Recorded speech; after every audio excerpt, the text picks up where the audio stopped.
Good morning, good evening, or good night, wherever in the world you are. Hope you're having a wonderful day, and welcome to your latest Nottingham Forest news. On this day of all days, the greatest day of the year, most people would say. Why? Because it is my birthday, and yes, before you all ask, I am 21 today, and it's good to be in the 20s still. Life is still hopefully long and ahead of me, and we'll see where it takes us. Will I spend the rest of my 20s seeing Forest in the Premier League? Let's hope so.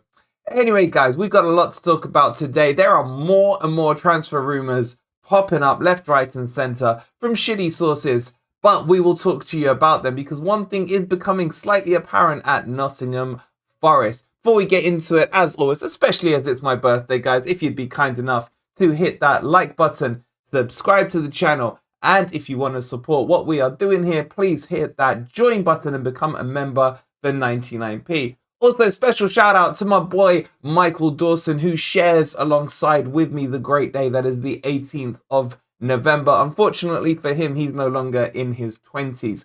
Let's jump into the video and let's talk about Nottingham Forest.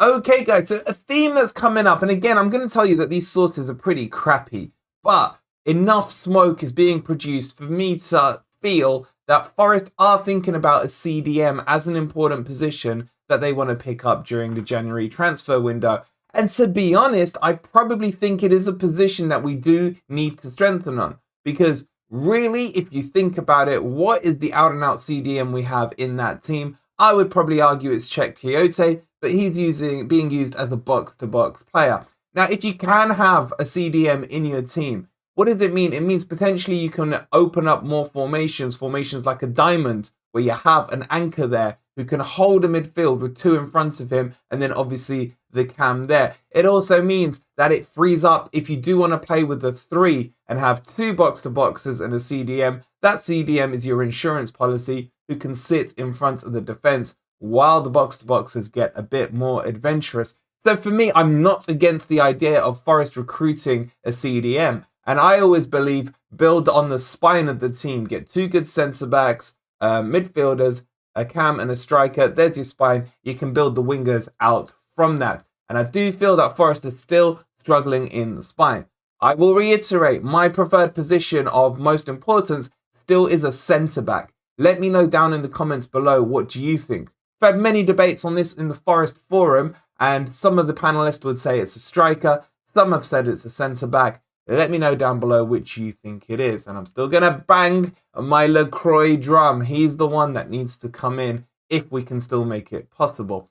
Anyway, let's talk about these transfer rumours. So, Pablo Mari, who has been linked with Forest in the summer, that's why there might be a little more truth in this rumour, has now been relinked to Forest again in the January transfer window. Forest seem to be shopping in South America currently right now, and he is up for a move to the Premier League. This guy was also linked quite strongly to Manchester United in the summer, but it was one of those rumours that kind of hyped up and then peaked out quite quickly. And the other club currently interested in him now is Fulham. He's currently worth about 5 million, but Sao Paulo are asking for about 10 million euros there or thereabouts, which is probably about 9.5 mil. The rumours are that Forest are willing to pay that. I think that's quite heavy for a young gun who's not really proven in a European league and is quite young, but has done well in South America.